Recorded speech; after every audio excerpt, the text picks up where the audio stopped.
انهيار وجنون عمرو أديب بعد تأهل الأهلي على حساب الرجاء المغربي، ويسخر من مدرب الزمالك.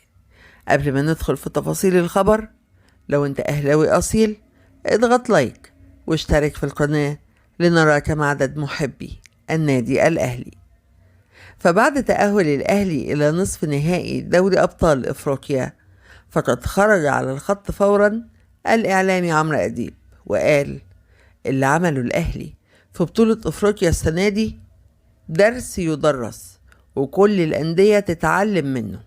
بعد ما كان هيخرج من البطولة في دور المجموعات، وكان خلاص كل الناس بتقول الأهلي خارج البطولة، بس عشان ده الأهلي قدر يرجع ويصعد من المجموعات وتأهل على حساب الرجاء.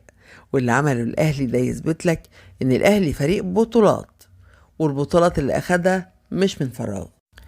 يا بخت الأهلاوية بالنادي الأهلي، عندهم فريق كبير بيحس بجماهيره وبيفرحهم دايما. وكولر ده مدرب داهية، أنا مش عارف هو عمل إيه في لعيبة الأهلي. كانت في لعيبة مشطبة كورة وقدر يرجعهم لمستواهم ويبقوا نجوم بجد، ويشيلوا الأهلي في أي مباراة مهمة. بصراحة بقى أنا بحسد الأهلي على المدرب ده، وببعت تحية للعين اللي اختارته، لأنه رجع شخصية البطل تاني في الأهلي.